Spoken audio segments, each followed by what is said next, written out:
High fly ball, right field. Goodbye. Lines a base hit to right center field. Helixo is in. North behind him. The throw from Robbins offline. And Hess takes second. A two-run base hit. And it's a crooked number 4th for the Blue Jays. Gavin Cash put the Red Raiders in the run column with an opposite field solo homer in the first. Now he drives this one to deep right field. It is on its way and gone. 2 at-bats, 2 home runs for Gavin Cash. 1-1 to Staj Pokrovsky, and he lifts a fly ball to shallow left field. Clifford is out. In comes Terosian, and the shortstop holds on after the collision. Swings to the first pitch again and laces it to the gap in left center field. Extra bases for Finn. Stafford hits third. Here he comes, the relay home, not in time. A game-tying RBI double. Stay hot, Ryan Finn. Smith goes the other way. Base hit into the right field corner. Farrow scores. Williams will be sent home. It's an RBI triple for Cam Smith. And it's 10-5 Mercer in the 7th inning. And he takes care of Pokrovsky on 3 pitches. Good morning, good afternoon, and good night. The heater blows him away.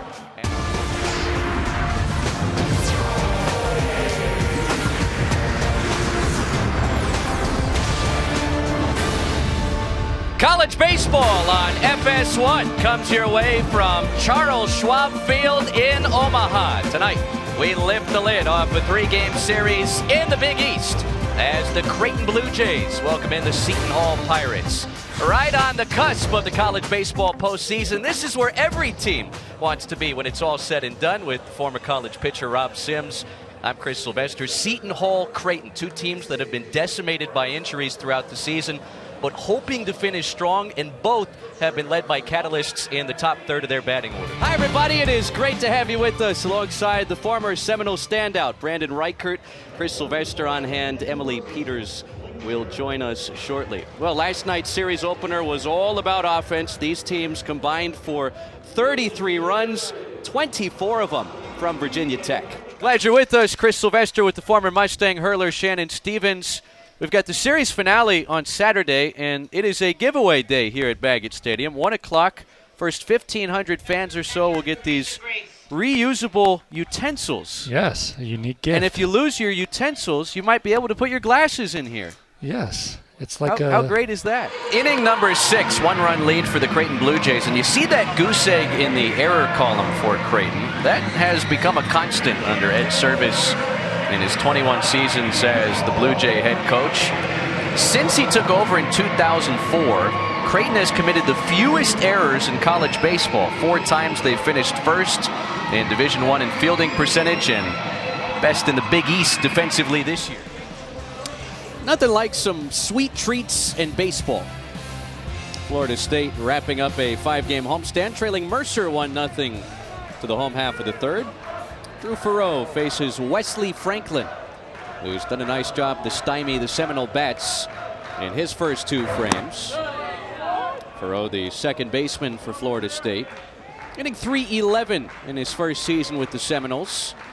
Team leader with 15 doubles, 4 homers, 19 batted in.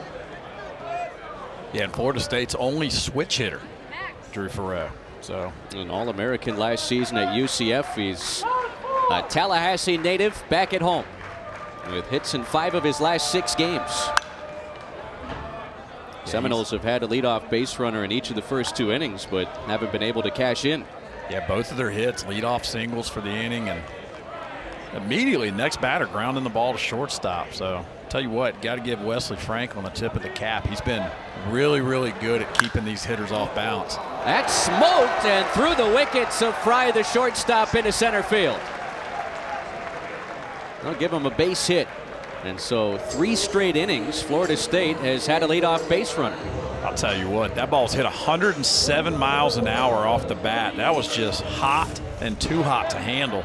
You watch this ball off of the bat of Drew Farrow. It's hit so hard, I don't think Fry had a chance to even get his glove down. That ball's 107 off the bat. And once again, Florida State has a leadoff runner on base. Alex Lodis takes a strike as Farreau tries to snag second, and he does.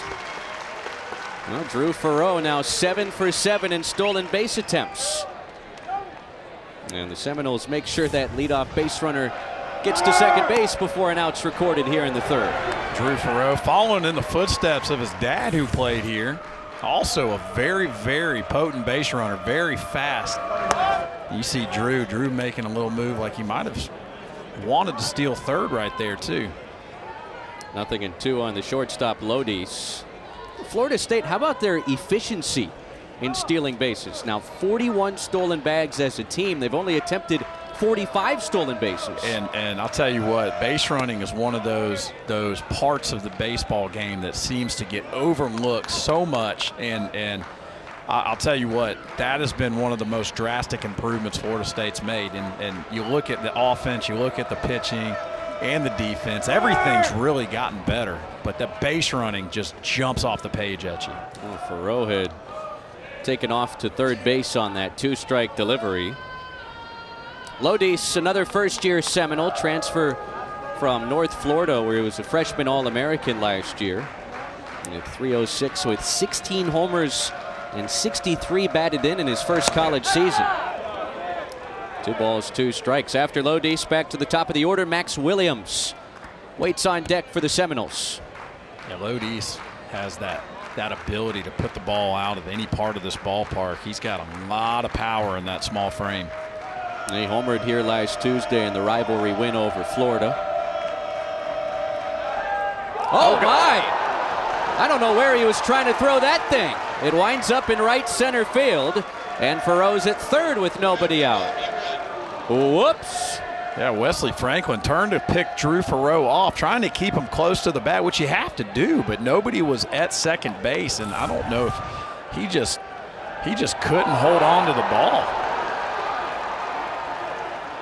I guess he saw nobody there and let that ball just slip out of his hands, but now you got a runner on third with nobody out. And this is the kind of situation that you have to produce a run in. You have to produce this run if you're Florida State. Tie up the ball game. So watch Lodis battle this at bat. He's going to battle through this and make sure he puts a ball in play to get Drew Farreau in.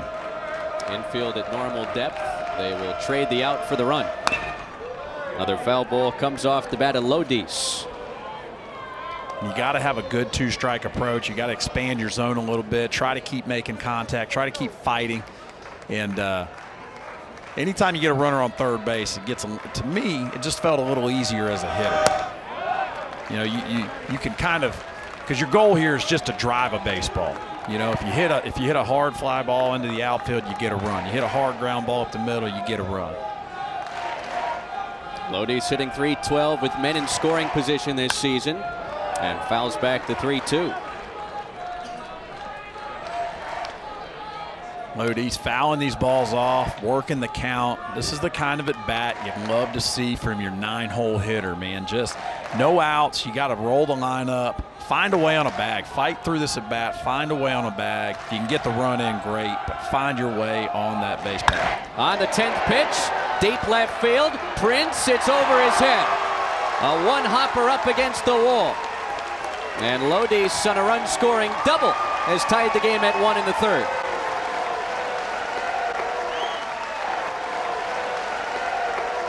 I'll tell you what, that ball was just up in the zone. Way to fight through it at bat, way to get your pitch. And again, like I said, you're looking for a pitch you can drive, and drive it he did. Alex Lodis, 108 miles an hour off the bat. 2 of the hardest hit balls we've seen in all day have been back-to-back from Drew Farreau and Alex Lodis, who hit 8th and 9th in this Florida State lineup.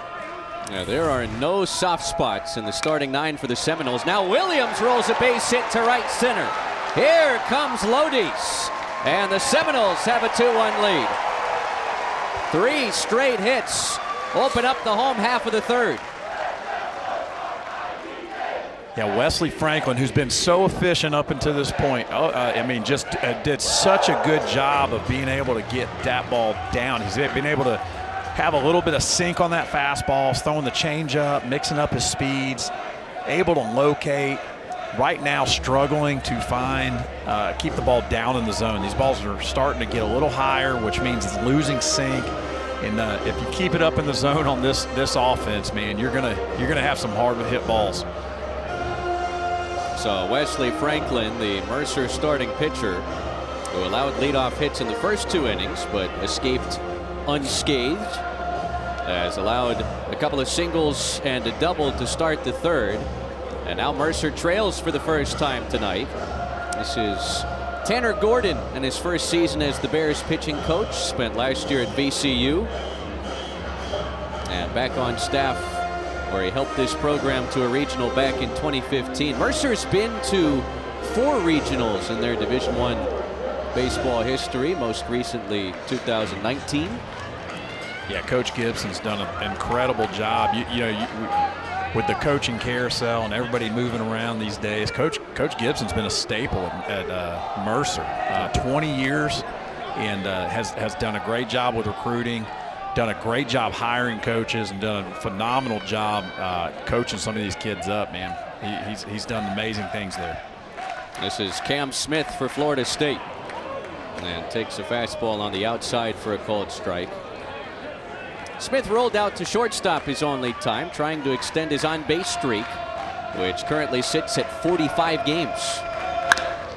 Bouncer towards the middle. Fry has it. Glove flip to second, and razzle-dazzle goes Mercer for a 6-4-3 double play.